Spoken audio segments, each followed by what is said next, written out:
हरे भरे जंगल की ठंडी छाया में सुबह की हल्की किरणें जब पत्तों पर पड़ती तो मोर का नृत्य, पक्षियों की चहचहाट और हवा में घुली मिट्टी की सोंधी खुशबू पूरे वातावरण को जीवंत कर देती थी। इसी शांत सुरम्य जंगल के एक कोने में रहती थी एक भैंस, काली, मजबूत और बहुत ही शांत स्वभाव की। वह केवल अपने सींगों या बल के लिए नहीं, बल्कि अपनी गहरी बुद्धि और समझदारी के लिए पूरे जंगल में प्रसिद्ध थी। हर जानवर, चाहे वह छोटा खरगोश हो या चालाक बंदर, जब भी संकट में पड़ता भैंस के पास सलाह लेने आता।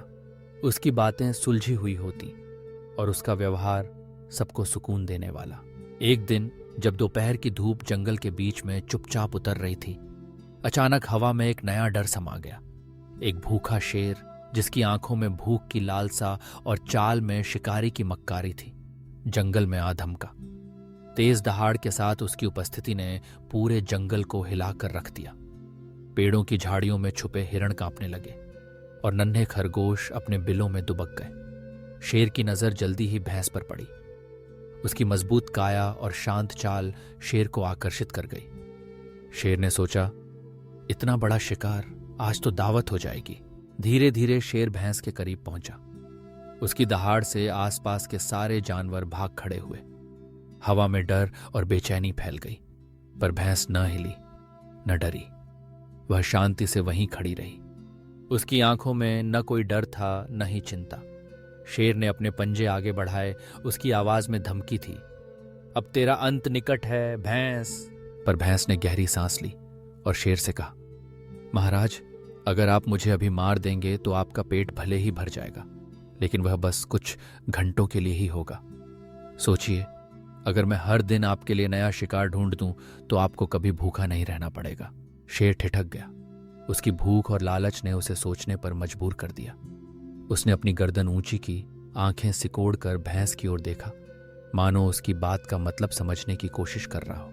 आखिरकार शेर ने कहा, ठीक है, अगर तुम ऐसा कर सकती हो तो मैं तुम्हें नहीं खाऊंगा। भैंस ने सिर झुकाया और शेर से वादा किया कि वह रोज उसके लिए कुछ नया शिकार ढूंढेगी। लेकिन भैंस की असली चालाकी यहीं छिपी थी। अगले कई दिनों तक भैंस जंगल के छोटे छोटे जानवरों के पास जाती, कभी खरगोश के पास, कभी हिरण के, कभी बंदर के। वह उन्हें जंगल के सुरक्षित रास्ते समझाती, खतरे की चेतावनी देती और बताती कि शेर कहाँ छुपा है। उसकी सलाह मानकर वे छोटे जानवर अपनी गुप्त पगडंडियों और छुपने की जगहों में चले जाते। शेर दिन भर भटकता, छुपकर बैठता, झाड़ियों में ताकता, पर कोई शिकार उसके पास आता ही नहीं। उसकी भूख बढ़ती गई, ताकत घटती गई। दिन बीतते गए और शेर की चाल में अब वह तेजी नहीं रही। उसकी दहाड़ भी अब कमजोर पड़ने लगी थी। भैंस का धैर्य और समझदारी काम कर रही थी। जंगल के जानवर अब धीरे धीरे अपनी पुरानी जिंदगी में लौटने लगे। वे भैंस की तारीफ करने लगे। उसकी सूझबूझ ने पूरे जंगल को एक बड़ा खतरा टाल दिया था। आखिरकार एक दिन शेर ने हार मान ली। भूख और कमजोरी से तंग आकर वह जंगल छोड़कर चला गया। उसके जाते ही जंगल में फिर से उल्लास लौट आया। मोर ने नृत्य किया, पक्षियों ने गाना गाया और सारे जानवर भैंस के पास आकर उसका धन्यवाद करने लगे। भैंस मुस्कुराई। उसकी आंखों में संतोष और विनम्रता थी। उसने सभी को समझाया, बल और ताकत जरूरी हैं, लेकिन सही समय पर सही बुद्धि का इस्तेमाल करना सबसे बड़ी ताकत है। भैंस की कहानी अब पूरे जंगल में गूंजने लगी थी। छोटे बच्चे अपने माता पिता से कहते, माँ, हमें भी भैंस जैसी समझदारी चाहिए। बड़े जानवर एक दूसरे को समझाते, क्रोध या बल से नहीं, धैर्य और बुद्धि से ही मुश्किलें सुलझती हैं। जंगल के हर कोने में यह सिखाया जाने लगा कि असली ताकत बाहरी शक्ति में नहीं, बल्कि दिमाग की गहराई में छिपी है। कहानी यही नहीं रुकती। भैंस के इस व्यवहार ने जंगल के बाकी जानवरों को भी एकजुट कर दिया। अब वे पहले से ज्यादा एक दूसरे की मदद करने लगे। संकट आने पर सलाह मशविरा करते और किसी भी खतरे का मुकाबला मिलकर करते। भैंस हमेशा सबकी मदद को तैयार रहती, लेकिन अब वह अकेली नहीं थी। पूरा जंगल उसकी बात मानता, साथ देता।